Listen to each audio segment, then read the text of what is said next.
সময়টা 1848 সালের শুরুর দিক। আজকের দিনে ক্যালিফোর্নিয়া বলতে আমরা যে জাঁকজমকপূর্ণ, উন্নত এবং প্রযুক্তি শাসিত রাজ্যকে বুঝি, সে সময় তা মোটেও এমন ছিল না। আমেরিকার পশ্চিম উপকূলের এই অঞ্চলটি তখন ছিল জনবিরল, দুর্গম এবং প্রকৃতির এক অকৃত্রিম অভয়াশ্রম। হাতে গোনা কয়েক হাজার স্প্যানিশ মিশনারি আর প্রায় ১.৫ লাখ নেটিভ আমেরিকান বা আদিবাসীদের শান্তিপূর্ণ আবাসস্থল ছিল এই ক্যালিফোর্নিয়া। এই শান্ত ভূখণ্ডে ভাগ্য পরিবর্তনের আশায় সুইজারল্যান্ড থেকে ছুটে এসেছিলেন জন স্যাটার্ন নামের এক উচ্চাভিলাষী অভিবাসী। তার স্বপ্ন ছিল স্যাক্রামেন্টো ভ্যালির বুকে নিউ হেলভেশিয়া বা নতুন সুইজারল্যান্ড নামে নিজের এক বিশাল, স্বয়ংসম্পূর্ণ এবং শান্তিপূর্ণ কৃষি সাম্রাজ্য গড়ে তোলা। এই সাম্রাজ্যের ভবন ও অবকাঠামো নির্মাণের জন্য কাঠের প্রয়োজন ছিল, আর সেই কাঠ কাটার জন্যই রিও দে লস আমেরিকানস নদীর হিমশীতল জলের ধারে কোলুমা নামক স্থানে একটি সমিল বা করাতকল নির্মাণের কাজ শুরু করেন তিনি। এই মিলটি নির্মাণের প্রধান কারিগর ছিলেন জেমস ডব্লিউ মার্শাল। পর্ব ২, সেই হিমশীতল সকাল এবং ইতিহাসের মোড় পরিবর্তন। দিনটি ছিল 1848 সালের ২৪শে জানুয়ারি, কনকনে শীতের সকাল। আগের রাতে বৃষ্টি হওয়ায় নদীর জলের স্তর একটু বেড়ে গিয়েছিল। নদীর জলের স্রোত চাকা ঘোরানোর জন্য ঠিক আছে কিনা তা পরীক্ষা করতে মার্শাল নদীর পাড়ে নেমেছিলেন। হঠাৎ স্রোতের নিচে পরিষ্কার জলের তলায় কাদা আর পাথরের মাঝে চকচকে হলুদ রঙের কিছু একটা তার চোখে পড়ে। তিনি কৌতূহলী হয়ে নিচু হলেন এবং জলের নিচ থেকে মটরের দানার মতো ছোট কয়েকটি নুড়ি পাথর তুলে নিলেন। মার্শাল বুঝতে পারছিলেন না এগুলো কি। তিনি পাথরগুলোকে লোকে দাঁত দিয়ে কামড়ালেন, এরপর পাথরের ওপর রেখে অন্য একটি পাথর দিয়ে সজোরে আঘাত করলেন। তিনি দেখলেন বস্তুটি ভেঙে গুঁড়ো হয়ে যাচ্ছে না, বরং চ্যাপ্টা হয়ে যাচ্ছে। মার্শালের হৃৎস্পন্দন বেড়ে গেল। তিনি ঘোড়া ছুটিয়ে সোজা চলে গেলেন তার মালিক জন সাটারের কাছে।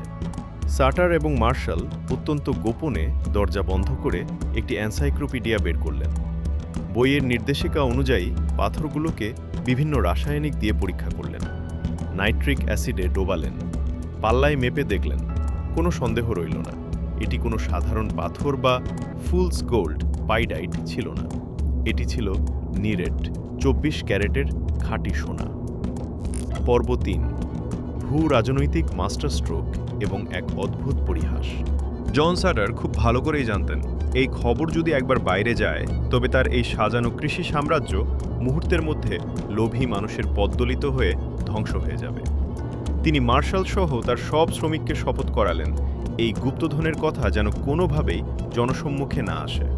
কিন্তু মানব ইতিহাসের সবচেয়ে মহামূল্যবান সম্পদের খবর কি আর চাপা রাখা যায়? কয়েক সপ্তাহের মধ্যেই এই খবর বাতাসে ভাসতে শুরু করে। এখানে লুকিয়ে আছে ইতিহাসের অন্যতম অদ্ভুত এবং চমকপ্রদ এক কাকতালীয় ঘটনা। জেমস মার্শাল যেদিন সোনা আবিষ্কার করেন, ক্যালিফোর্নিয়া তখন কাগজে কলমে মার্কিন যুক্তরাষ্ট্রের কোনো অংশই ছিল না। এটি ছিল মেক্সিকোর ভূখণ্ড। কিন্তু আমেরিকার তৎকালীন সাম্রাজ্যবাদী প্রেসিডেন্ট জেমস কে পোলক ম্যানিফেস্ট ডেস্টিনি তত্ত্বে অন্ধভাবে বিশ্বাস করতেন। তার ধারণা ছিল ঈশ্বর আমেরিকাকে আটলান্টিক থেকে প্রশান্ত মহাসাগর পর্যন্ত পুরো উত্তর আমেরিকা শাসন করার ঐশ্বরিক অধিকার দিয়েছেন। সোনা আবিষ্কারের ঠিক ৯ দিন পর 1848 সালের ২ ফেব্রুয়ারি রক্তক্ষয়ী মেক্সিকান আমেরিকান যুদ্ধের সমাপ্তি ঘটে। স্বাক্ষরিত হয় ঐতিহাসিক গুয়াদালুপে ইদালগো চুক্তি। মেক্সিকো বাধ্য হয়ে মাত্র $15 মিলিয়ন বিনিময়ে আজকের ক্যালিফোর্নিয়া, নেভাদা, উটাহা, অ্যারিজোনা এবং নিউ মেক্সিকোর বিশাল অংশ আমেরিকার হাতে তুলে দেয়। মেক্সিকো সরকার ঘুণাক্ষরেও জানত না যে তারা যে শুষ্ক এবং মূল্যহীন প্রান্তরকে আমেরিকার হাতে তুলে দিচ্ছে, তার মাটির নিচেই লুকিয়ে আছে পৃথিবীর ইতিহাসের অন্যতম বৃহৎ স্বর্ণভাণ্ডার। এটি ছিল আমেরিকার ইতিহাসের সবচেয়ে বড় জ্যাকপট। পর্ব ৪, স্যাম ব্র্যানান, লোভের জাদুকর এবং অর্থনীতির প্রথম মাস্টারমাইন্ড। শাটারের শ্রমিকরা যখন নদীর তীরে সামান্য ঘোরাঘুরি করেই সোনার টুকরো পেতে শুরু করল, তখন তারা আর নিজেদের ধরে রাখতে পারল না। তারা সেই সোনা নিয়ে স্থানীয় দোকানে গিয়ে মদ ও অন্যান্য জিনিসপত্র কিনতে শুরু করে। এই খবর খুব দ্রুত পৌঁছে যায় সান ফ্রান্সিসকোর এক ধুরন্ধর, তীক্ষ্ণ বুদ্ধিসম্পন্ন ব্যবসায়ী মরমন চার্চের প্রাক্তন নেতা এবং সংবাদপত্র প্রকাশক স্যাম ব্র্যানানের কানে। স্যাম ব্র্যানান বুঝতে পেরেছিলেন নদীর কাদায় নেমে সোনা খোঁজার মতো বোকা তিনি নন। তিনি এক নিখুঁত এবং অকল্পনীয় অর্থনৈতিক ছক কষলেন। তিনি হিসাব করে দেখলেন, মানুষ যদি সোনা খুঁজতে যায় তবে তাদের কি লাগবে? তাদের লাগবে শাবল, কোদাল, বেলচা, সোনার বালি, চালার জন্য প্যান এবং তাঁবু। ব্র্যানান অত্যন্ত গোপনে সান ফ্রান্সিসকো এবং এর আশপাশের সমস্ত এলাকার হার্ডওয়্যারের দোকানগুলো ঘুরে বাজারের সব সরঞ্জাম কিনে নিজের গোদামে মজুত করে ফেললেন। প্রতিটি প্যান তিনি কিনেছিলেন মাত্র 20 সেন্ট দিয়ে। বাজারের সম্পূর্ণ নিয়ন্ত্রণ নিজের হাতে নেওয়ার পর তিনি মে মাসের মাঝামাঝি সময়ে একটি কাঁচের বোতলে কিছু সোনার গুঁড়ো ভরে সান ফ্রান্সিসকোর রাস্তায় নেমে এলেন। পাগলের মতো বোতলটি উঁচিয়ে ধরে চিৎকার করতে শুরু করলেন, সোনা, সোনা, আমেরিকান নদীতে সোনা পাওয়া গেছে। এই একটি চিৎকারে সান ফ্রান্সিসকো শহর রাতারাতি ফাঁকা হয়ে গেল। শহর যেন ভুতুরে নগরীতে পরিণত হল। মেয়রের অফিস ফাঁকা, পুলিশ স্টেশন থেকে পুলিশ গায়েব, আর যাওয়ার আগে তারা সবাই দৌড়ে গেল স্যাম ব্র্যানানের দোকানে। যে প্যান তিনি 20 সেন্টে কিনেছিলেন তা বিক্রি করতে লাগলেন $15। মাটি থেকে 1 আউন্স সোনা না তুলেও মানুষের উন্মাদনাকে পুঁজি করে ব্র্যানান হয়ে উঠলেন ক্যালিফোর্নিয়া গোল্ড রাশের প্রথম মিলিয়নিয়ার। পর্ব 5, 49ers এবং মৃত্যুর 3 রুট। 1848 সালের ডিসেম্বরে মার্কিন প্রেসিডেন্ট জেমস কে পোলক যখন কংগ্রেসে আনুষ্ঠানিকভাবে ক্যালিফোর্নিয়ায় সোনা পাওয়ার খবর নিশ্চিত করলেন, তখন পুরো বিশ্ব যেন উন্মাদ হয়ে গেল। 1849 সালে যারা নিজেদের সাজানো ঘরবাড়ি, চাকরি, ব্যবসা এবং পরিবার ছেড়ে ক্যালিফোর্নিয়ার দিকে পাড়ি জমিয়েছিল, ইতিহাসে তাদের নাম দেওয়া হয় 49ers। কিন্তু 1849 সালে পূর্ব উপকূল থেকে পশ্চিম উপকূলে পৌঁছানো কোনো অ্যাডভেঞ্চার ছিল না। এটি ছিল এক ভাসমান নরক যাত্রা। তাদের সামনে মাত্র 3টি পথ খোলা ছিল। 1, ওভারল্যান্ড রুট, সবচেয়ে সস্তা কিন্তু সবচেয়ে দীর্ঘ। প্রায় 2000 মাইলের এই পথ গরুর গাড়িতে বা ঘোড়ায় টানা ওয়াগনে পাড়ি দিতে সময় লাগত 6 মাস। তপ্ত মরুভূমি, রকি পর্বতমালার বরফে ঢাকা দুর্গম পাশ এবং সবচেয়ে বড় শত্রু ছিল কলেরার মহামারী। দূষিত পানিপানের কারণে হাজার হাজার মানুষ পথেই কলেরায় আক্রান্ত হয়ে মারা যায়। রাস্তার 2 পাশ রূপ নিয়েছিল লাশের মিছিলে।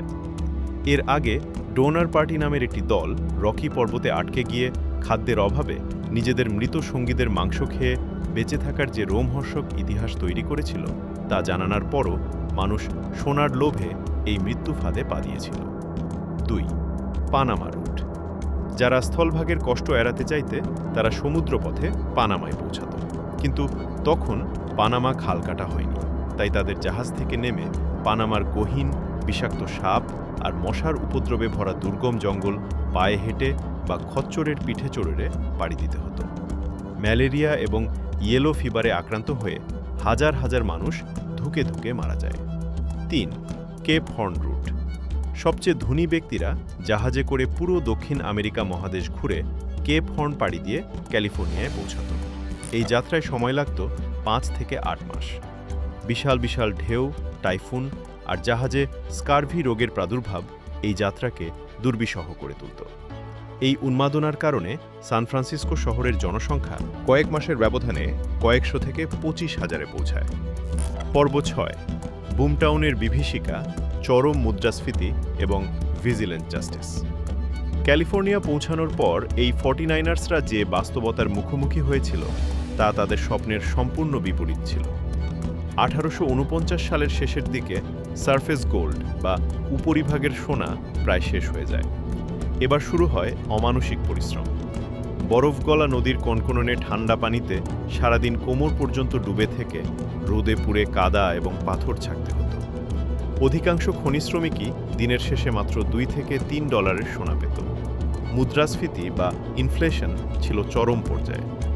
সে যুগে একটি সাধারণ ডিমের দাম ছিল $1, যা বর্তমান মূল্যের হিসেবে প্রায় $35 সমান।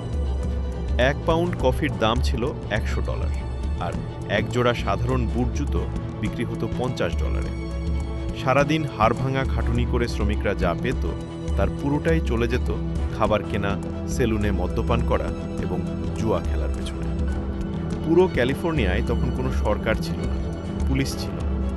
মানুষের হাতে হাতে ছিল কোল্ড রিভলভার এবং বই নাইফ। সামান্য জমির অধিকার নিয়ে খুনোখুনি ছিল নিত্যদিনের ঘটনা। কোনো অপরাধীকে ধরা গেলে তাকে আদালতে নেওয়া হতো না। জনতা, যাকে বলা হতো ভিজিল্যান্ট জাস্টিস। পর্ব 7, মাইনিং দ্য মাইনার্স, আসল পুঁজিপতিদের উত্থান। গোল্ড রাশে যারা সোনা খুঁজতে এসেছিল তাদের 90%ই খালি হাতে, ঋণের বোঝায় জর্জরিত হয়ে অথবা রোগে ভুগে মারা গিয়েছিল। লেভি স্ট্রস, এই জার্মান ইহুদি অভিবাসী এসেছিলেন কাপড় বিক্রি করতে। তিনি দেখলেন শ্রমিকদের প্যান্ট দ্রুত ছিঁড়ে যাচ্ছে। তিনি তাঁবুর জন্য ব্যবহৃত অত্যন্ত শক্ত ক্যানভাস বা ডেনিম কাপড় এবং পকেটের কোণায় তামার রিভেট ব্যবহার করে মজবুত প্যান্ট তৈরি করলেন, যা আজ পুরো বিশ্বে ব্লু জিন্স বা লেভিস নামে পরিচিত। হেনরি ওয়েলস এবং উইলিয়াম ফার্গো, খনি শ্রমিকদের টাকা নিরাপদে এক জায়গা থেকে অন্য জায়গায় নেওয়ার জন্য তারা গড়ে তোলেন ওয়েলস ফার্গো, যা আজ আমেরিকার অন্যতম বৃহৎ এবং শক্তিশালী একটি ব্যাংক। ফিলিপ আর্মার, খনি শ্রমিকদের কাছে মাংস বিক্রি করে তিনি বিশাল পুঁজি গড়ে তোলেন, যা পরে তাকে আমেরিকার সবচেয়ে বড় মাংস প্রক্রিয়াজাতকরণ কারখানার মালিকে পরিণত করে। পর্ব 8, বর্ণবাদের কালো ছায়া এবং ফরেন মাইনার্স ট্যাক্স। খনিগুলোতে সোনার পরিমাণ যতই কমতে লাগল, শ্বেতাঙ্গ আমেরিকানদের মধ্যে লোভ এবং বর্ণবাদ ততই মাথাচাড়া দিয়ে উঠল। তারা চাইনিজ, ল্যাটিন আমেরিকান, মেক্সিকান এবং ফ্রেঞ্চ অভিবাসীদের জোরপূর্বক খনি থেকে বিতাড়িত করতে শুরু করে। 1850 সালে ক্যালিফোর্নিয়া সরকার ফরেন মাইনার্স ট্যাক্স নামের একটি বৈষম্যমূলক আইন চালু করে। এই আইন অনুযায়ী বিদেশি খনি শ্রমিকদের মাসে $20, যা সে সময় বিশাল অঙ্ক, কর দিতে বাধ্য করা হয়। এই কর দিতে না পারায় হাজার হাজার চাইনিজ অভিবাসী খনি ছেড়ে স্যান ফ্রান্সিসকো শহরে এসে রেস্টুরেন্ট বা লন্ড্রি ব্যবসায় ঢুকতে বাধ্য হয়, যা থেকে পরবর্তীতে বিখ্যাত চায়না টাউনের উৎপত্তি ঘটে। পর্ব 9, আদিবাসীদের ওপর রাষ্ট্রীয় মদতপুষ্ট গণহত্যা। গোল্ড রাশের এই সোনার চাকচিক্যের আড়ালে মানব ইতিহাসের অত্যন্ত জঘন্য এবং বর্বরচিত এক গণহত্যার কালো ইতিহাস লুকিয়ে আছে। শ্বেতাঙ্গরা আসার আগে সেখানে বসবাসরত প্রায় 1.5 লাখ নেটিভ আমেরিকান বা আদিবাসী প্রকৃতির সাথে অত্যন্ত শান্তিপূর্ণভাবে বসবাস করে আসছিল। কিন্তু খনি শ্রমিকরা আদিবাসীদের পবিত্র নদীগুলোকে পারদ এবং কাদা দিয়ে দূষিত করে তোলায় তাদের প্রধান খাদ্য মাছ নিশ্চিহ্ন হয়ে যায়। খাদ্যভাবে আদিবাসীরা যখন শ্বেতাঙ্গদের গরু বা ঘোড়া চুরি করতে বাধ্য হতো, তখন শুরু হতো চরম প্রতিশোধ। 1850 সালে ক্যালিফোর্নিয়ায় নবগঠিত সরকার act for the government and protection of Indians নামের একটি অমানবিক আইন পাশ করে। এর মাধ্যমে যে কোনো আদিবাসীকে ভবঘুরে সাব্যস্ত করে গ্রেপ্তার করে দাস হিসেবে বিক্রি করে দেওয়া যেত। সবচেয়ে ভয়ঙ্কর বিষয় হল, ক্যালিফোর্নিয়া রাজ্য সরকার আনুষ্ঠানিকভাবে আদিবাসীদের হত্যা করার জন্য বাউন্টি বা নগদ পুরস্কার ঘোষণা করেছিল। কোনো শ্বেতাঙ্গ একজন আদিবাসীকে হত্যা করে তার কাটা মাথা বা মাথার চামড়া জিলে তাকে $5 দেওয়া হতো, আর একটি আদিবাসী শিশুর মাথার চামড়ার জন্য দেওয়া হতো 50 সেন্ট। খনি শ্রমিকরা ছুটির দিনে আদিবাসী গ্রামগুলোতে গিয়ে নারী শিশুদের নির্বিচারে কুপিয়ে হত্যা করত। মাত্র 20 বছরের ব্যবধানে আদিবাসী জনসংখ্যা 1.5 লাখ থেকে নেমে মাত্র 300-তে এসে দাঁড়ায়। আমেরিকান স্বপ্নের এই সোনালী ইমারত মূলত নির্মিত হয়েছিল আদিবাসীদের রক্ত এবং লাশের পাহাড়ের উপর। পর্ব 10, হাইড্রোলিক মাইনিং এবং প্রকৃতির বিরুদ্ধে যুদ্ধ। 1853 সালের পর নদীর জলের সোনা প্রায় পুরোপুরি শেষ হয়ে যায়। এবার দৃশ্যপটে আবির্ভূত হল বিশাল বিশাল কর্পোরেশনগুলো। তারা পাহাড়ের গভীরে থাকা সোনা তোলার জন্য হাইড্রোলিক মাইনিং নামক অত্যন্ত বিধ্বংসী এক প্রযুক্তির ব্যবহার শুরু করল। পাহাড়ের অনেক উপর থেকে পাইপের মাধ্যমে প্রচণ্ড চাপে জল এনে বিশালাকৃতির ওয়াটার ক্যানন বা মনিটরের মাধ্যমে পাহাড়ের গায়ে আঘাত করা হতো। জলের এই চাপ এতই ভয়ঙ্কর ছিল যে আস্ত একটি পাহাড় মুহূর্তের মধ্যে কাদা এবং পাথরে পরিণত হয়ে ধসে পড়ত। এরপর সেই কাদা থেকে বিষাক্ত পারদ ব্যবহার করে সোনা আলাদা করা হতো। এই পদ্ধতি ক্যালিফোর্নিয়ার পরিবেশের ওপর চরম ধ্বংসযজ্ঞ চালায়। লাখ লাখ টন কাদা, বালি এবং বিষাক্ত পারদ সরাসরি গিয়ে পড়ত স্যাক্রামেন্টো এবং অন্যান্য নদীগুলোতে। নদীর তলদেশ ভরাট হয়ে যাওয়ার কারণে বৃষ্টির সময় ক্যালিফোর্নিয়ার বিস্তীর্ণ কৃষিজমি এবং শহরগুলোতে ভয়াবহ বন্যা দেখা দেয়। কৃষকদের উর্বর জমিগুলো বিষাক্ত বালির স্তরে ঢাকা পড়ে সম্পূর্ণ অনুর্বর হয়ে পড়ে। অবশেষে জীবন জীবিকা বাঁচাতে কৃষকরা আইনি লড়াই শুরু করেন। 1884 সালে বিচারক জর্জ লরেন্স সয়ার এক ঐতিহাসিক রায় প্রদান করেন, যা সয়ার ডিসিশন নামে পরিচিত। তিনি কৃষকদের পক্ষে রায় দিয়ে হাইড্রোলিক মাইনিং সম্পূর্ণ বেআইনি ঘোষণা করেন। এটি ছিল মার্কিন যুক্তরাষ্ট্রের ইতিহাসে পরিবেশ রক্ষার জন্য দেওয়া প্রথম বড় কোনো আইনি পদক্ষেপ। কিন্তু ততদিনে ক্যালিফোর্নিয়ার নদীর ইকোসিস্টেম এবং পাহাড়ের ভৌগোলিক কাঠামো চিরতরে ধ্বংস হয়ে গিয়েছিল। পর্ব 11, একটি পরাশক্তির জন্ম এবং সামষ্টিক অর্থনীতি। ক্যালিফোর্নিয়া গোল্ড রাশ শুধুমাত্র কয়েকজনের বড়লোক হওয়ার গল্প ছিল না, এটি ছিল মার্কিন যুক্তরাষ্ট্রের ম্যাক্রো ইকোনমি এবং ভূ রাজনীতির ইতিহাসে এক বিশাল গেম চেঞ্জার। আমেরিকার অর্থনৈতিক ভরকেন্দ্র রাতারাতি পূর্ব উপকূল থেকে পশ্চিম দিকে হেলে পড়ে। জনসংখ্যা এত দ্রুত বৃদ্ধি পেয়েছিল যে ক্যালিফোর্নিয়া কোনো টেরিটরি হিসেবে না থেকে 1850 সালে সরাসরি মার্কিন যুক্তরাষ্ট্রের 31তম অঙ্গরাজ্য হিসেবে আত্মপ্রকাশ করে। এই বিশাল নতুন রাজ্যকে আমেরিকার মূল ভূখণ্ডের সাথে যুক্ত রাখার রাজনৈতিক চ্যালেঞ্জ মোকাবেলার জন্যই আমেরিকা তাদের ইতিহাসের অন্যতম বড় মেগা প্রজেক্ট হাতে নেয়, ট্রান্সকন্টিনেন্টাল রেলরোড বা মহাদেশীয় রেলপথ নির্মাণ। 1869 সালে যখন এই রেললাইনের কাজ শেষ হলো, তখন নিউ ইয়র্ক থেকে ক্যালিফোর্নিয়া পৌঁছানোর সময় 6 মাস থেকে কমে মাত্র 6 দিনে নেমে আসে। সবচেয়ে বিস্ময়কর ইতিহাস হল 1861 সালে যখন আমেরিকায় ভয়াবহ গৃহযুদ্ধ শুরু হয়, তখন আব্রাহাম লিঙ্কনের ইউনিয়ন বাহিনীর অস্ত্র তৈরি, সামরিক খরচ এবং সৈন্যদের বেতন দেওয়ার পেছনে সবচেয়ে বড় অর্থের যোগান এসেছিল এই ক্যালিফোর্নিয়ার সোনা থেকেই। অনেক ইতিহাসবিদ মনে করেন ক্যালিফোর্নিয়ার সোনা না থাকলে হয়তো আব্রাহাম লিঙ্কন গৃহযুদ্ধে জয়লাভ করতে পারতেন না এবং আমেরিকা চিরতরে দুই ভাগ হয়ে যেত। পাশাপাশি সান ফ্রান্সিসকোর বন্দরগুলো এশিয়া এবং প্রশান্ত মহাসাগরীয় বাণিজ্যের বিশাল কেন্দ্রবিন্দুতে পরিণত হওয়ায় বিশ্বমঞ্চে আমেরিকা এক অপ্রতিদ্বন্দ্বী পরাশক্তি হিসেবে আবির্ভূত হয়। পর্ব 12, উপসংহার এবং লাল সার পরিণাম। আজ স্যাক্রামেন্টো ভ্যালির সেই নদীগুলোতে আর কোনো সোনার ঝলক দেখা যায় না। জন স্যাটার, যার জমিতে এই সোনা আবিষ্কৃত হয়েছিল, তিনি নিঃস্ব এবং দেউলিয়া অবস্থায় মারা যান। আর জেমস মার্শাল, যিনি এই সোনা প্রথম হাতে তুলে নিয়েছিলেন, তিনিও চরম দারিদ্র্যের মধ্যে একটি ছোট কেবিনে শেষ নিঃশ্বাস ত্যাগ করেন। 1848 সালের সেই হিমশীতল সকালে মার্শালের হাতে উঠে আসা সেই এক টুকরো হলুদ নুড়ি পাথর কিভাবে লাখ লাখ মানুষকে তাদের নিরাপদ জীবন ছেড়ে এক মৃত্যু ফাঁদে পাড়ি দিতে বাধ্য করেছিল, তা মানব মনস্তত্ত্বের এক চরম বিস্ময়। যারা সোনা খুঁজতে এসেছিল তাদের বেশিরভাগই পেয়েছিল কেবলই হতাশা, রোগ এবং মৃত্যু। আসল আমেরিকান ড্রিম বা আমেরিকার স্বপ্ন তারা পূরণ করতে পারেনি, বরং সেই স্বপ্ন পূরণ করেছিল স্যাম ব্র্যানন এবং লেভি স্ট্রসদের মতো ধুরন্ধর পুঁজিপতিরা। মানব চরিত্রের সীমাহীন লোভ, উচ্চাকাঙ্ক্ষা, নিষ্ঠুরতা এবং একই সাথে অদম্য প্রাণশক্তির যে মহাকাব্য ক্যালিফোর্নিয়া গোল্ড রাশ রচনা করেছিল, তা পৃথিবীর মানচিত্র এবং আধুনিক বিশ্ব অর্থনীতিতে চিরস্থায়ী এক ক্ষত এবং গৌরব উভয়ই রেখে গেছে।